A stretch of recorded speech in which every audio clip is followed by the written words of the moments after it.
Hi, everyone.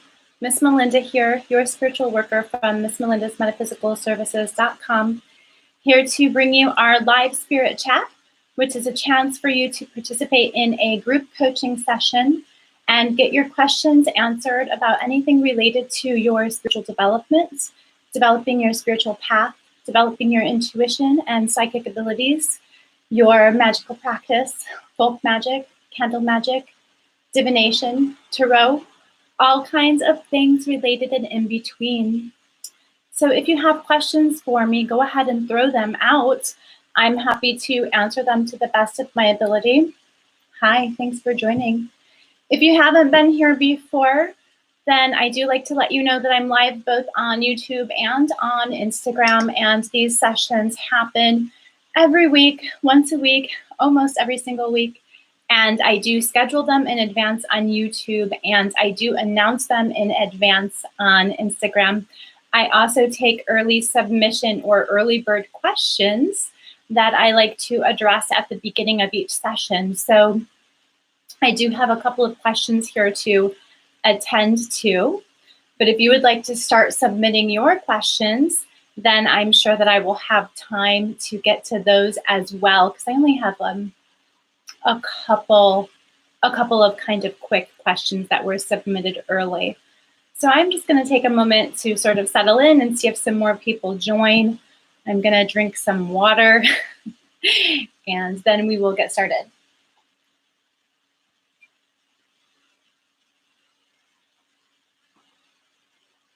Thanks for being here, Crimson K23. I'm not sure if you've been here before, but if you haven't, then welcome. Don't be shy and let me know if you have any questions about developing your spiritual practice, developing your spiritual path, etc. All kinds of things related.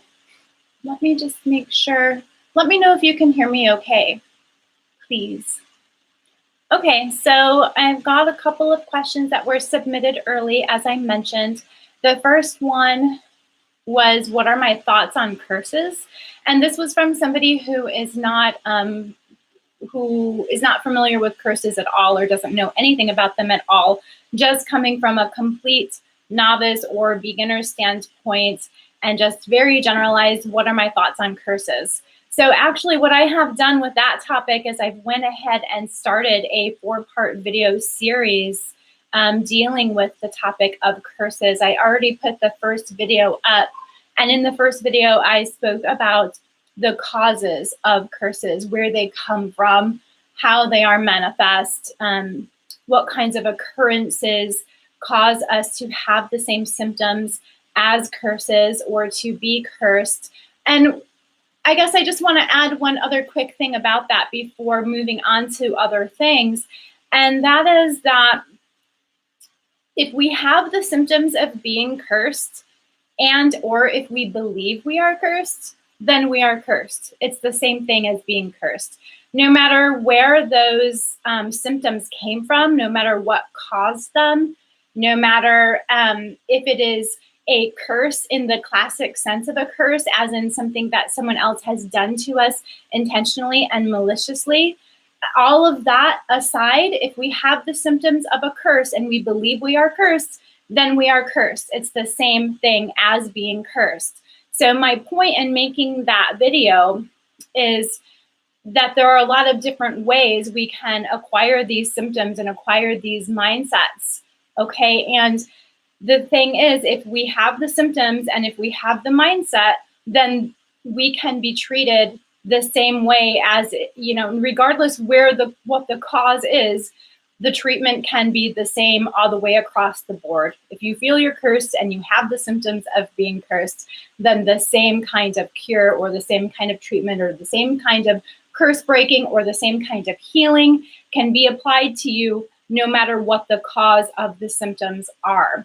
So if you're just joining, what I'm talking about is that I started a 4-part video series on YouTube on the topic of curses, because somebody had asked me to speak about my thoughts on curses, and they were coming from a very just generalized novice kind of standpoint, no background information about curses, no ideas, no opinions about curses, and just wanted to hear what I thought about them. So it's a big topic, lots of different things within that to discuss. I started a 4-part video series on the topic of curses. The first video is already up on my YouTube channel. The first video just talks about the different causes of the symptoms of curses. If this is something that you're interested in, please check it out. There will be 4, possibly 5 more videos coming on the topic. Hi, everyone. Thanks for joining. It's nice to see some of your familiar faces. It's also nice to see some of you who I believe perhaps haven't been here before.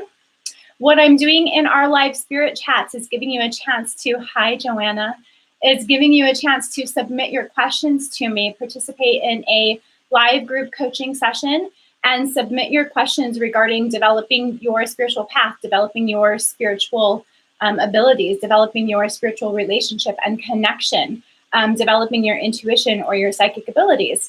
And I will also take questions related to all kinds of other interrelated topics like practicing magic, folk magic, fire magic, tarot, divination, etc. I do have some early bird questions that were submitted. I do typically allow people to submit questions early, and I am addressing those now. The first one was about curses. The second question I have is really interesting. I'm going to read the whole thing to you. It says, my parents were both Mexican/American Indian descent. Since I was a child, one of them would reach outside and grab a piece of hail and drop it down my shirt, gently press it against my heart until it melted. I never questioned this. Now I have grandchildren of my own, and they want to know why. I have no idea and have tried searching and can't find its meaning. My parents and all older relatives are passed on.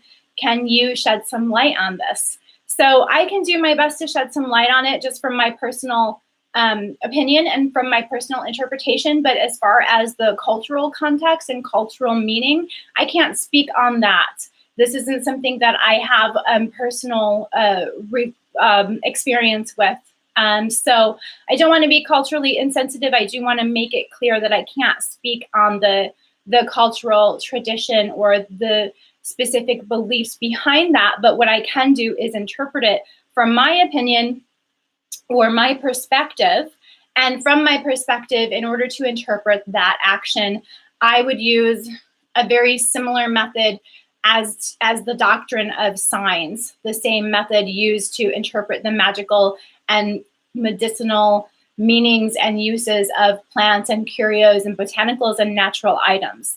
And it's just it's a system that can be loosely applied to a variety of things throughout life, as far as just looking at the individual characteristics of an action or a thing and determining piece by piece what that means. So taking something like a piece of snow or a piece of ice or a piece of hail and pressing it to a child's heart and melting it there, to me, that is a reminder that the warmth comes from your heart. The warmth that you need for life comes from your heart. The warmth that you need to get through life is already within you. It is in your heart. Okay, that's how I would interpret that. That's obviously a loose interpretation or a generalized interpretation. As I said, I have no cultural context for that, but that's what I take it to mean. And it's a really beautiful habit. It's a really beautiful tradition. So I think it's really lovely that you are continuing to pass that on to your grandchildren as well. All right. So what are some other questions that have been submitted to me? The next question, hi, Mary Moonstar, nice to see you here.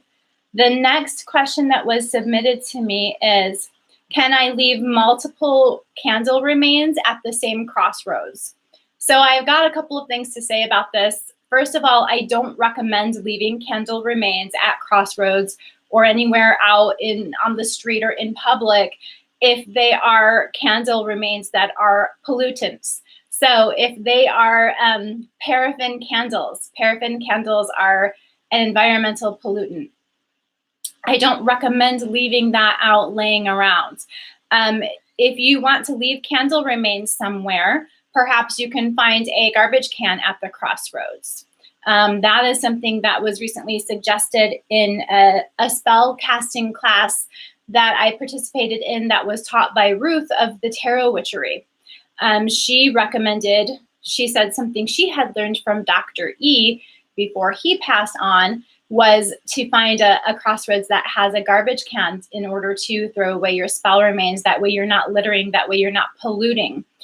There are all of these traditional ways to get rid of spell remains that have been around forever, that are a part of folk magic, that need to change, because these are living traditions, which means that they are evolving, and they need to be evolving as we are changing and evolving, and as our world is changing and evolving, and as, you know, the time continues to tick on. If we want these traditions to survive, then they need to adapt to modern times.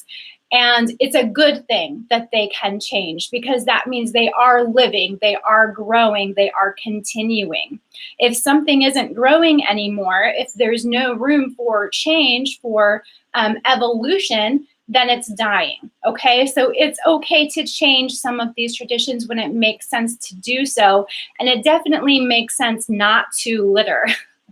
Okay, but to get back to the main core question, you can definitely leave multiple remains of candles at the same crossroads.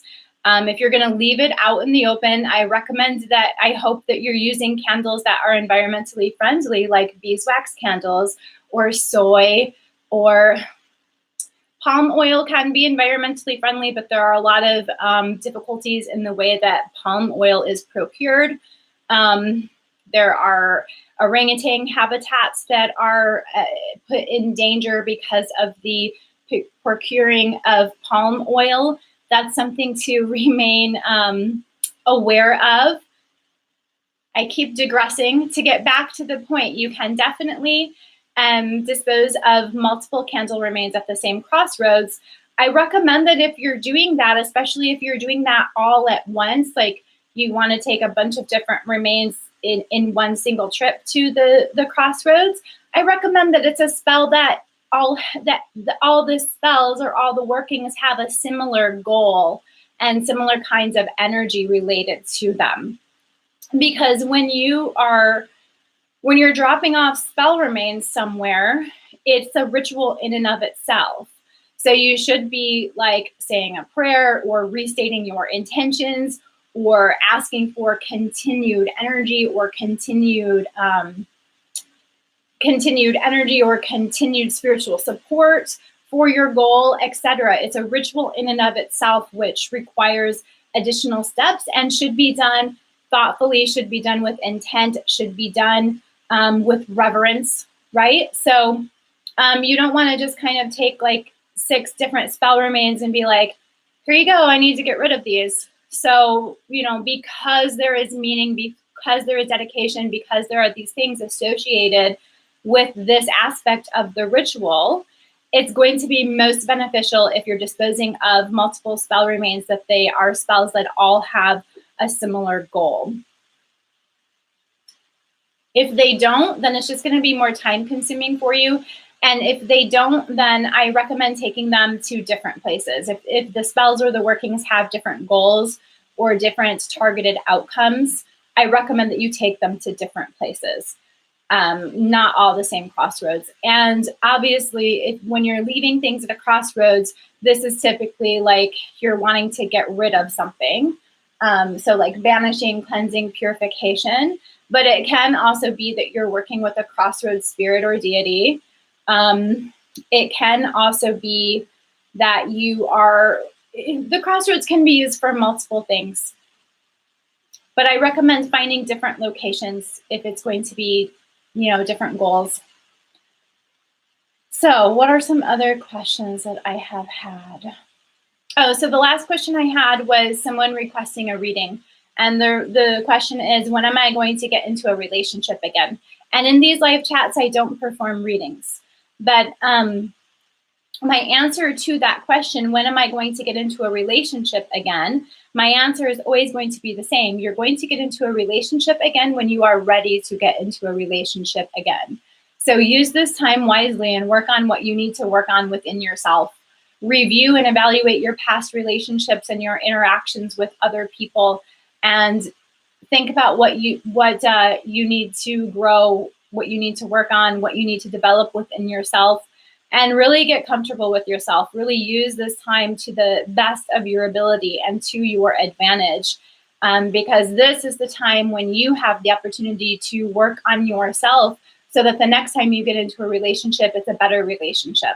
Okay, so you'll get into a relationship when you're ready to get into a relationship again. When you take the time alone to actually appreciate being alone and to take care of yourself and to work on yourself, you are a lot more likely to get into a relationship a lot quicker. And it's a lot more likely to be a healthier, happier, more successful relationship the next time around. So enjoy this time alone and work on yourself. Put the work in. Okay, that's it. Those were all of my early submission questions. So if you all have any questions to submit to me, I am totally open for those and happy to answer them to the best of my ability. Tenacious TJ, thanks for joining. I see Mighty Manny says something. I've been seeing the name of a specific city a ton everywhere. This city is the birthplace of the person we've talked about in emails. But I was wondering what it means. I think you know what it means. I think it's a sign about that person, that it's a sign that the work that we're doing together is manifesting. It's a sign that you and that person are still connected to each other. It's a positive omen for your intentions. It's a positive omen for your intentions. You're being repeatedly reminded of your connection to that person, right? So yeah, I think that's what's going on there. I don't think there are any other questions yet. Let me think if I have any special announcements while we're kind of waiting. You're welcome, Mary Moonstar. Let me see if I have any special announcements while we're waiting for some more questions. The next group service that I have is dedicated to St. Expedite, and it's on the full moon, which lands this month right on St. Expedite's feast day, which is the 19th. So I'm stoked about that correspondence, and I'm really excited to perform that service. And if you are interested in joining my group services, you can go ahead and drop me an email at inquiries@missmelinda.com. You can always join those group services a la carte. However, I do have a Patreon page as well with a lot of different offerings, a lot of different membership tiers, starting at just $5 in order to participate in a monthly reading. But that's also where my group services are managed. So that's an option for you as well. You can look me up on Patreon, Miss Melinda's Metaphysical Services on Patreon, or you can drop me a line at inquiries@missmelinda.com.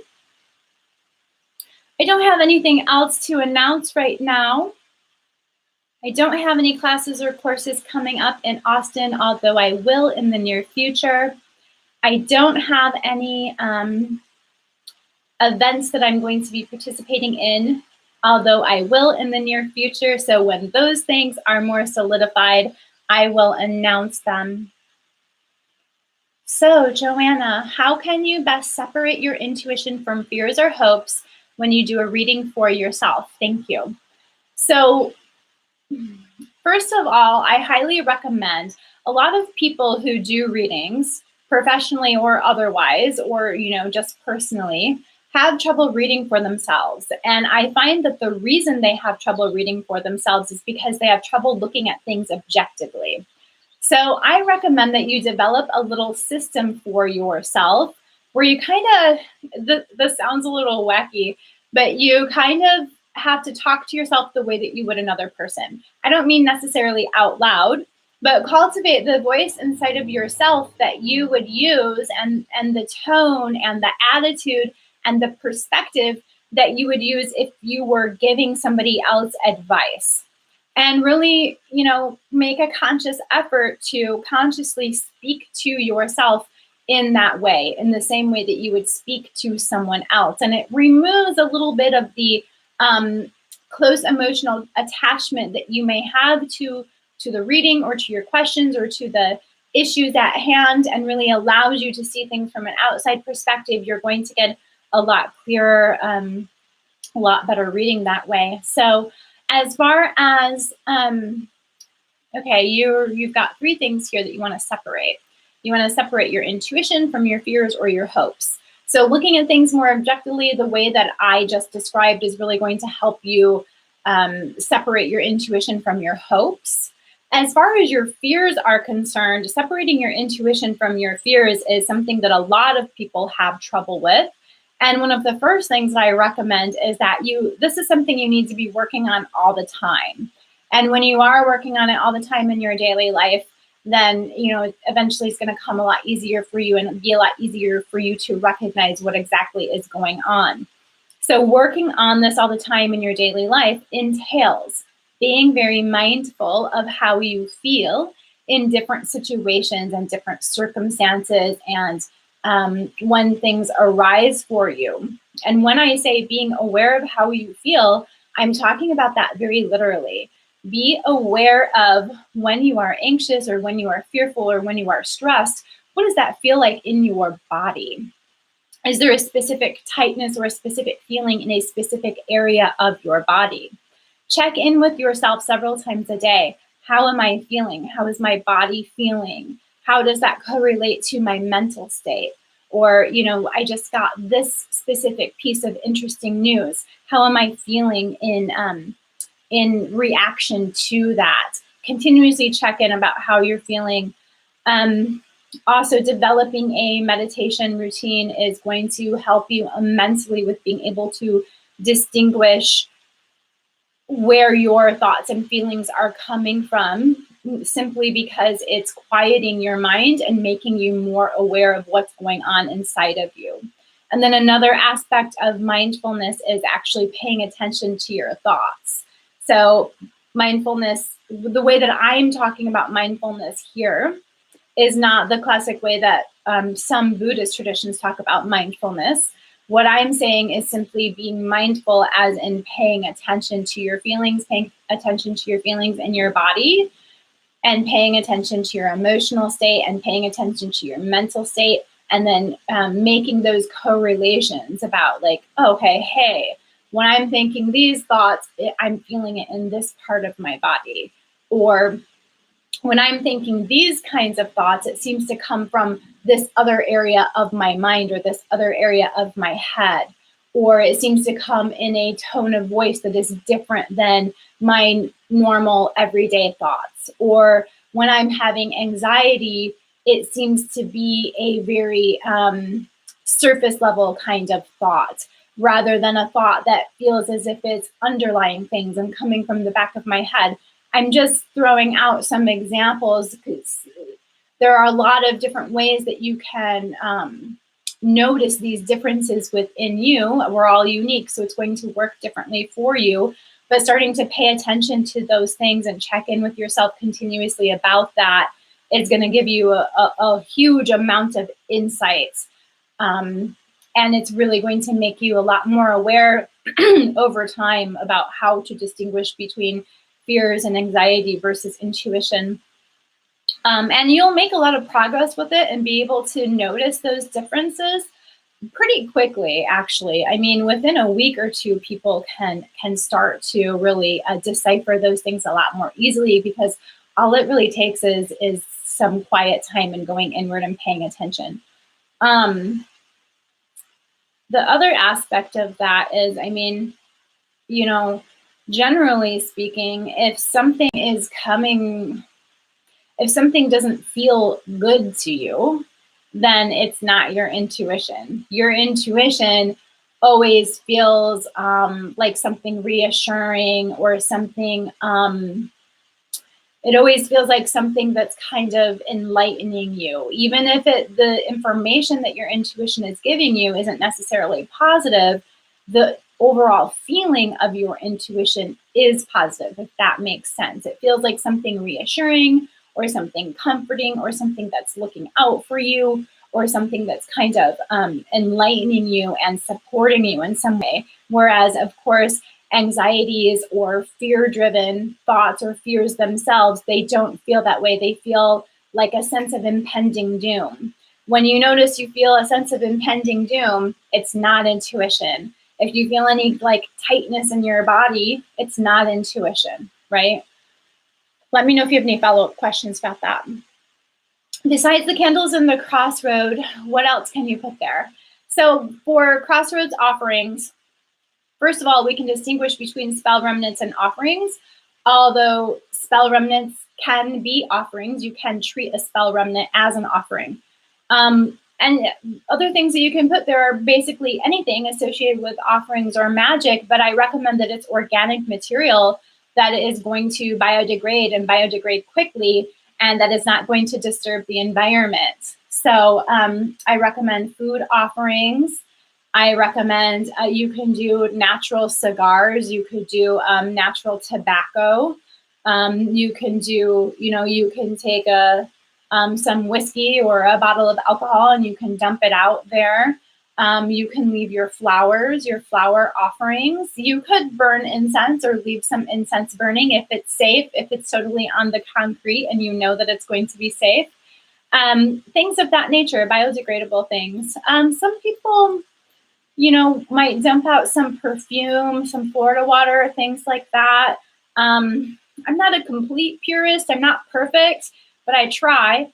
And I would recommend that, if you're going to be dumping out anything, that it's totally natural, especially if you're putting it in the earth or on the ground. If you have follow-up questions, let me know. Okay. All right. My phone is doing something. Okay, here we go. What are these other questions? Thank you. I have another question related, but for the first time, I had a dream about my late stepfather who passed when I was barely a teen. Well, he probably has a message for you, and it doesn't have to be literal. Sometimes when we have these dreams about our loved ones that have passed on, there is a message from them for us, but it's not necessarily literal, and it's not necessarily that he specifically is trying to reach you. It can also mean there's something about your relationship with him, about the way that the two of you interacted, or the relationship that you had with him, or something about his passing that you now need to refer to, that you now need to look back on and learn from, something of that nature. So I would examine that. I would also examine, do you feel that you've completed the pain from his passing? Do you feel that you've completed the pain from his loss? Do you feel that you have completed your mourning process? I would look at some of those things as well, because sometimes when those old situations arise from us, it is pointing us towards, hey, there's something here that still needs to be healed. But yeah, spend some time thinking about your relationship with him. What did you learn from your relationship with him that may be very useful or especially pertinent to you and to what's going on in your life at this time? And is there anything about his passing that still needs to be healed? How do you know when you're working with a bad spirit? Well, define a bad spirit. So spirits have characteristics just like humans have. So they have their own personalities. And, this means that they can be angry, they can be upset, they can be sad, they can be selfish, they can be greedy, they can be manipulative, they can lie. And they can also be every good thing that a human can be. And sometimes if they're angry or they're upset or they're sad, and they might exhibit behaviors that correlate to that. And humans have a tendency to react in a very fearful way and be like, oh, this is a malicious spirit. It's out to get me. It's going to haunt me. It's going to screw up my life. It's a poltergeist. It's going to destroy my home, whatever it may be. Whereas many times the case is just, oh, this spirit needs some healing, or it needs some help, or it's acting out because it has a difficulty. And one of the things that we often don't take into consideration is if spirits contact us or are willing to work with us and enter a relationship with us, a lot of times it's because they need something from us just as badly as we need something from them. So we need to ask ourselves, what is it they need? But that's why we, in spiritualism specifically, that's why we give them light. That's why we give them water. We're offering them illumination and clarity. We are helping them with their spiritual evolution, just as they are helping us with our spiritual evolution. It's a relationship with reciprocity. It's not a, hey, I'm going to give you an offering and then you have to do something for me sort of thing. But to get more pointed to what I think you're trying to ask is, like, if you were being exposed to some kind of a malicious or malevolent spirit, one of the most common reasons that they would be this way, or the most common motivation behind that, would be that they want to feed off of your energy because they are depleted in energy, or because they are like, just like people can be energy vampires, a spirit can be an energy vampire, right? So the biggest thing that you would notice is a draining of your energy and a heavy weight on you, and a heavy weight in your home, and a feeling of like stagnancy hanging in the air that you have trouble clearing, because you should be doing regular cleansings and regular spiritual purification and regular protection. And when you're doing that, it's going to go a long way in protecting you from any of this sort of thing, if not 100% of the way. Another thing that you can look for, another sort of symptom of a spirit who might be trying to drain your energy or feed off of you in some way, is a heavy, tight feeling between your shoulder blades and your upper back and on the back of your neck. I was posting about this recently. That's a very spiritually sensitive area, and in a lot of traditions, such as in Palo, such as in spiritualism, it's believed that this is an area that a spirit can attach itself to you, or an area where a spirit can kind of enter you. So you could feel it in that area. You could feel like a heaviness or a tightness there, or just like a generalized feeling that, oh, something isn't right, like something's on my back. You hear people say, like, there's a weight on my shoulders. That's where these kinds of sayings came from. I mean, there are severe cases that are extremely rare, extremely rare. I do not like to perpetuate fear about this kind of stuff. I do like to perpetuate responsibility, keeping yourself protected, keeping yourself cleansed, and being responsible in your practice. But I don't like to emphasize the fearful things too much. First of all, spirits will feed off of fear. So if you're super fearful, it's going to make the situation worse, if not actually attract a spirit that wants to feed off of your fear and kind of perpetuate the whole thing. So that's one reason I don't like to perpetuate fear. I know it's kind of a circular topic. In really, really rare cases, you would a common, in these rare cases, there are some common experiences that people tend to have. And one of them is like waking up in the middle of the night with either feeling like or seeing that something is sitting on your chest, feeling like you can't breathe, like you have something on your chest. Other things would be like poltergeist type activities in your home, sleep paralysis, like waking up in the night or not being totally awake, sleep paralysis or night terrors, and seeing an actual entity like in your room, but not being able to move, not being able to speak. Those are symptoms that happen in very severe cases that are very uncommon. You're welcome, Joanna. I'm glad it was helpful for you. I don't give readings in these live chats.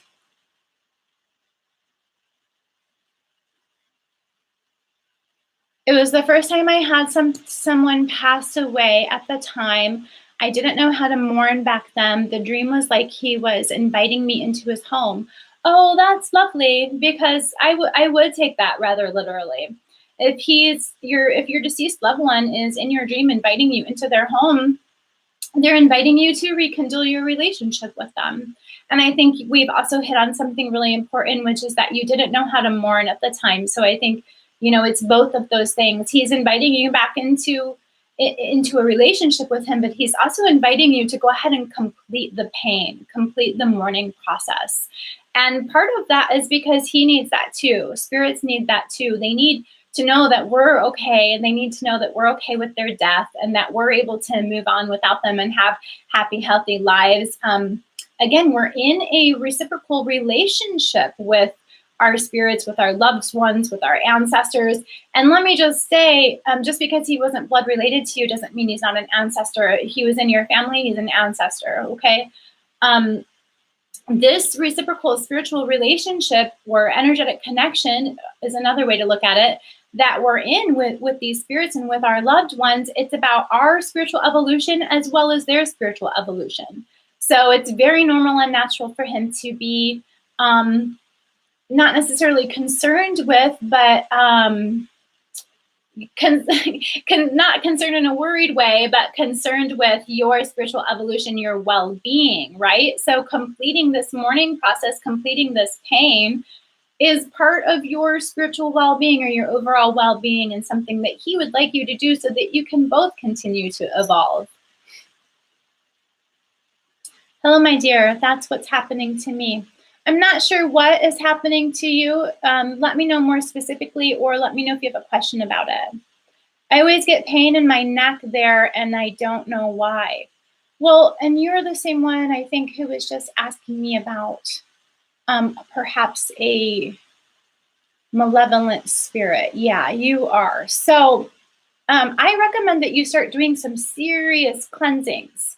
Okay, if you think that you're experiencing something like this and you're having pain in your neck there, you're having some kind of symptoms that could be related, you need to do some serious cleansings. You may even need to see a practitioner in your area, because I would, if this is a case where you really need some help, I would recommend an in-person cleansing. Maybe you can find a practitioner of Apollo. They are excellent at removing spirits that need to be removed from us, or removing spiritual attachments, unwanted spiritual attachments from us and from our lives. You might need something like that.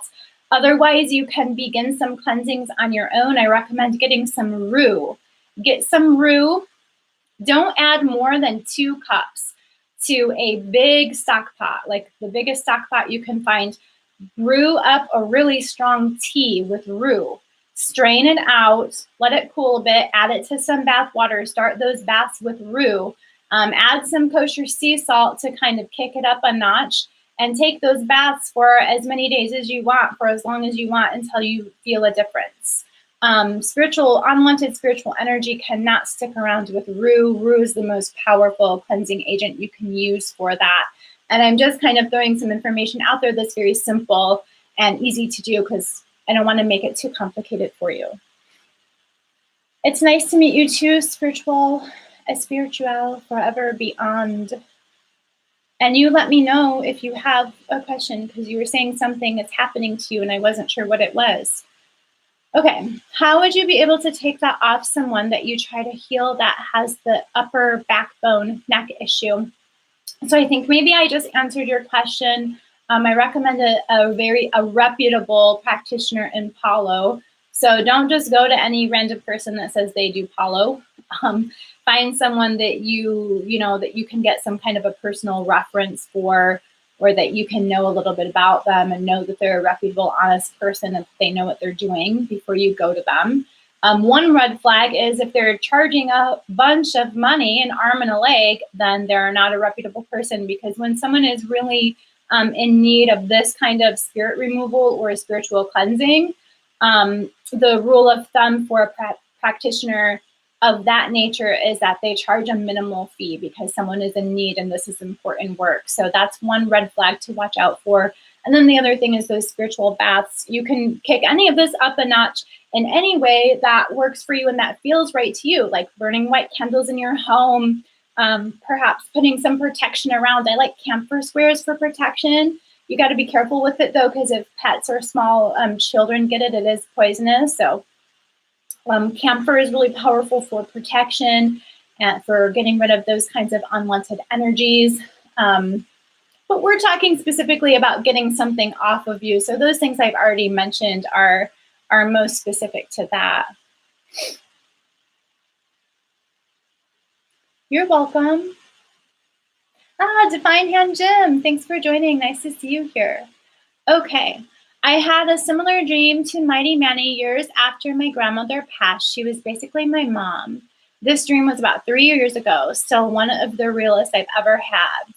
Yeah, it sounds like when we have those really, really real dreams about our ancestors or our loved ones who have passed on, it's often that we're being invited to work with them or to build and develop a relationship with them or to revere them in some way. It's often that they are reaching out to us and saying, hey, I'm here. I'm a part of your life. I'm a part of your spiritual evolution. I'm a part of you, I'm a part of you.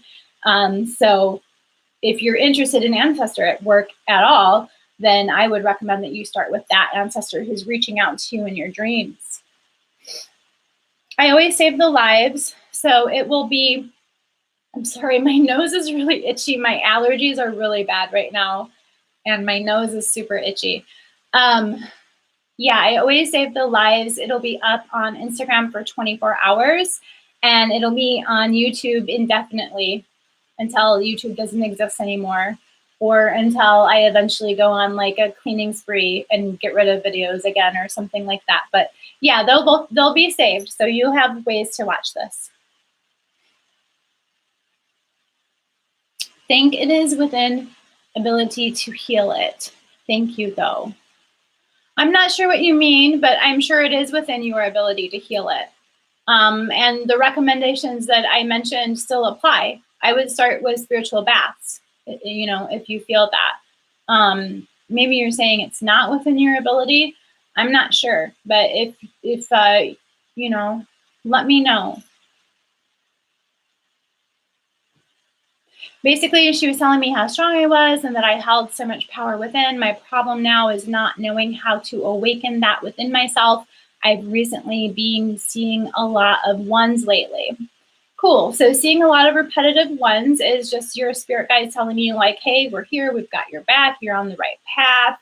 We're working on your behalf. We're helping you out with things. Your blessings are on the way. The stuff you're working for is coming to fruition. Like, good job. We've got your back. We're here. We see you. And we're here for you if you need us. So go ahead and communicate with us if you want to. Not knowing how to unlock your power within, that's a huge, personal journey. It's a step-by-step thing. It's something that you work on all your life. It's not something that you, just do for a couple of months and then you learn it and you master it and you're done. There's no graduation from this. This is the kind of work that we do all of our lives. For the rest of our lives, we need to be always, growing and learning in order to learn those kinds of things. So I recommend that you start with a meditation practice. I recommend that you start by identifying some specific goals. You're talking about power within. Yeah, well, I believe you, feasible. We all have power within. Recognize, what do you want to do with that power? What do you want to use it for? How do you want to direct your energy? Start identifying some specific goals of what you would like to do with it. And then start with those topics, learning step by step. Do some research, do some reading, do some coming to here, asking questions, etc. Already you're taking some great steps, but identify some specific goals and then get started from there. Start a meditation practice and start to use some of those mindful techniques that I was talking about earlier. And if you weren't here earlier, then go ahead and rewatch the video because it will be saved.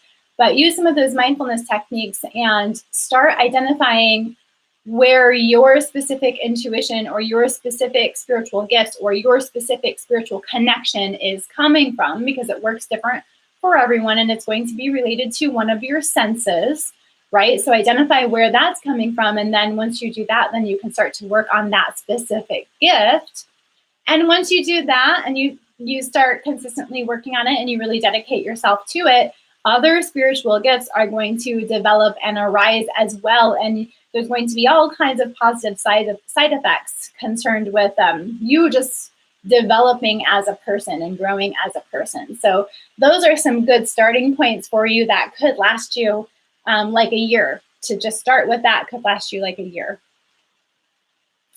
Don't be sorry that you're late, Jim. I'm glad that you're here. I'm really not sure how to find myself. Do you have any insight? Yeah, all of those things that I just said. Can people work with love pets? So I'm not sure what you mean. Maybe you mean pets that have passed on. Do you mean deceased pets? I have heard of this. Hasn't been something that I've had personal experience with myself, but I've definitely talked to a lot of people in my psychic readings. I used to work for a really well-known psychic network, and anyway, I used to do a lot of psychic work. And I did a lot of readings for people who were very connected to their deceased pets. And I can tell you that before then, I didn't really believe in those kinds of spiritual connections with pets or with animals. And I hadn't really considered that pets could be a guide for you, which kind of sounds crazy coming out of my mouth at this point. But those experiences showed me firsthand. I became a believer really quickly that deceased pets and pets in general can be spiritual guides. We can have spiritual connections with them. I have a cat now that I feel that I have a very strong spiritual connection with. Like, we lived a past lifetime together as two women together or something. But anyway, I digress. If you're asking about deceased pets, I definitely feel you can have a spiritual connection. I definitely feel they can be a guide of sorts. I've talked to many, many people in psychic readings who have spirit guides that are deceased pets. And I've felt that energy myself firsthand in those readings. I've had powerful evidence of that. So Jim says, I've been doing spiritual magical work for 20 plus years, still learning. Oh my God. Yeah, same. It's been like 25 years for me, and I'm still learning. And that's one of the things that keeps me on this path. That's one of the things that I love about it, is that there are always new things to learn, and there are always surprises too. You can't even anticipate everything that there still is to learn, not only about yourself, but about other people in the world around you. And it applies to every area of life and every area of the world. There are so many different directions to go with it, and it helps to enrich you and strengthen you and assist you with growing in so many different beautiful ways. I mean, yeah, it's a lifelong path that I love. Oh, hey, Sarah, nice to see you here. Thank you for joining. Aw, Jim, you're so sweet. He says, so glad to learn from amazing colleagues like you. Same, totally same, brother. That's like, I'm cracking myself up because that's like an Austin thing that people are always calling each other brother here. And my husband and I say it sort of like as a joke, and it's kind of funny coming out of my mouth. But same to you, sincerely, Jim. I'm so happy to learn from you. So happy that you're here. Thank you. I'm in Austin, Texas. This might be why my cat literally meowed outside my door and walked into my apartment a year ago when he was a stray. Oh, you had told me that you dreamt about that. And I had no idea that it was something that actually also happened. That changes everything in my perception of that dream. But anyway, yeah, that seems like that cat has a personal connection with you and was like, hey, I'm here. I came to your house. Let me in. I'm here to live with you now. That's cool. I had a cat do that to me in Kalamazoo, where I'm from. Hey, Sarah. Okay. Well, those questions went fast. If anyone else has any other questions at this time, I'm happy to answer them to the best of my ability. Sarah, I'm wearing your Van Van oil. I have a little bit of it dabbed behind my ears and on my neck. If you all are not familiar with Sarah from Conjured Cardia, which I'm sure you are, but she's amazing. Her oils are incredible. She makes my favorite Van Van oil, the best Van Van oil ever. And I love to use it. I used to use it. I was just talking to you guys about all of that psychic work I did for a really well-known psychic network. I used to use it on my hands before I did readings for them, especially when I was starting out, because sometimes I would still get a little bit nervous in the beginning, and I felt like that oil really helped me to kind of bring those readings home. And now I use the Van oil for all kinds of different things. Like I dabbed a little on today so that we can have a successful and positive chat, and so that it helps me to transmute any negative or unwanted energies into energy that I want to have and that I want to work on, and transmute things into something positive. Yeah, love your Van oil. It's my favorite in the world. Oh, cool. You're traveling. Awesome. Sounds good. Okay, I do have another question here. Can we never find our soulmate in this lifetime? No, I don't believe that. What I believe about a soulmate is a little bit different than what some people believe. And let me say, this is just my belief, right? So this is just my belief. And that's all I can have is stuff that's based on my personal experiences, my perceptions, and my studies throughout the years. So my belief about what a soulmate is a soulmate is somebody that we have a spiritual connection with. And spiritual connection in this way is defined as someone we are supposed to learn from and teach. So for the mutual benefit of both of our spiritual evolution and growth, just like our relationships with spirits or ancestors or guides or whatever are for the purpose of our mutual spiritual evolution. A soulmate is the same thing. A soulmate is someone that we are in a reciprocal learning relationship with for the purpose of both of our spiritual evolution, okay? And there's not just one soulmate out there. There can be all kinds of different soulmates, right? And sometimes soulmates are not just for romantic relationships. Sometimes we have these kinds of relationships with people in our family. Our mothers, our fathers, our brothers, our sisters, our cats, our, so forth, a boss, even a coworker. Like these are one way that you could look at it. Something that people often say is a karmic connection.